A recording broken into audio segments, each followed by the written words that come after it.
making my version of the sausage, potato, and kale soup. You know, Zuppa Toscana from Olive Garden. I have browned a pound of ground sausage, mild ground sausage, so that's why it looks a little red, with a finely chopped onion. So I just skipped ahead the steps from showing you before it was cooked.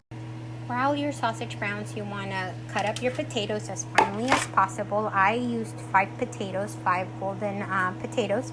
You can use the red potatoes as well, but I prefer the whites. And I had a pot of boiling water going. So now that it boiled, I'm going to throw my potatoes in, and I'm only going to partially cook them for about 5 to 8 minutes. You don't want to overcook them in this process because we're going to throw them back in the pot with more broth.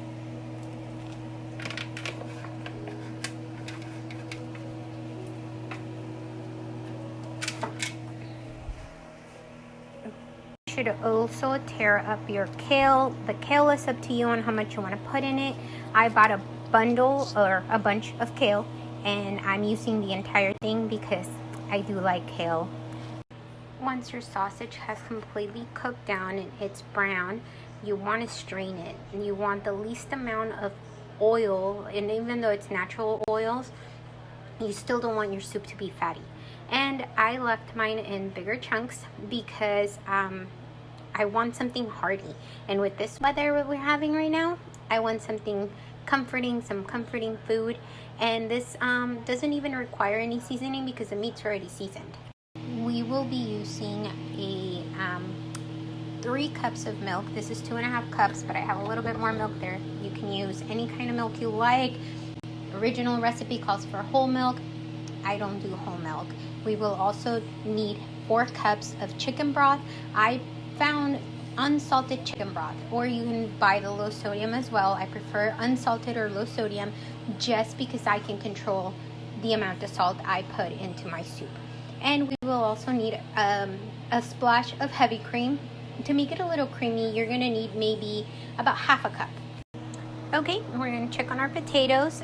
You want them to be semi-fork tender, so like you can poke them and it goes through, but you can see that little ring that it's still kind of uncooked in the middle.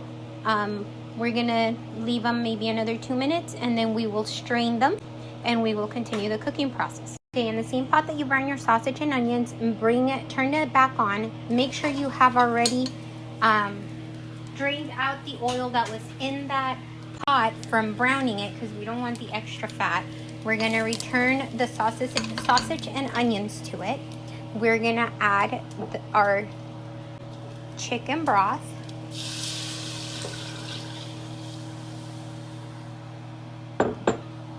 And our 3 cups of milk.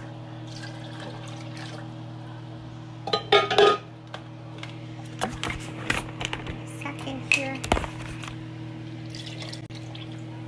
So since I used mildly spiced sausage, my broth is going to be a little orangey. You could use breakfast sausage instead, and you will not get this color. Okay, we're going to add half a teaspoon of oregano. This is fresh oregano from my parents' backyard. So we dried it out, and it's, I guess you can say it's organic oregano. We're going to add half a teaspoon of oregano in there. And we're going to add half a teaspoon of pepper. Pepper's to taste, so half a teaspoon is my go-to first. And we're going to add a full teaspoon of salt, since our broth is not salted. If you're using low sodium salt, let it simmer and then taste for salt.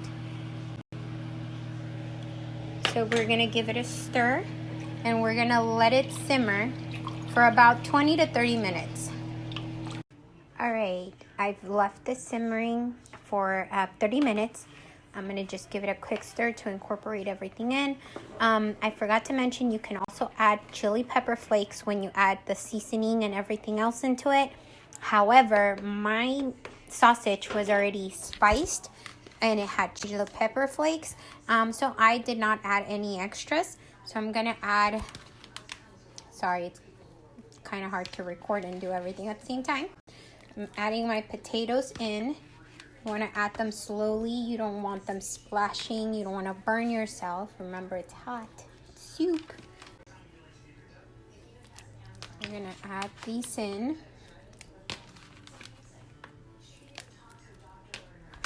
And add the rest. Give it a quick stir to incorporate. You don't want to break them up too much right now. Okay, we gave it a stir.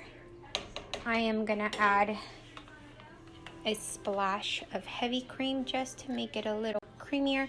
I had said earlier half a cup. That's too much. You want to add like a third, or just literally like maybe 2 tablespoons, just to give it a little body to the soup. We're gonna let this simmer. Actually, we're gonna bring it up to a boil for about 10 minutes, and that will cook the rest of the potatoes through. And at that point, we will add our kale. Okay, I'm over here giving you wrong info. We're gonna add our kale in at this point as well, because we want to cook the kale. We don't want raw kale in our soup, right? It looks like it's a lot. Trust me, it's not. It will wilt down, and it will mix into your soup later. So we're just gonna keep pushing it down so that it actually soaks in, and we will leave it simmering for 10 minutes. And see, we're gonna just mix it in. We want to get that bright green color on the kale, so we're gonna just let it be now.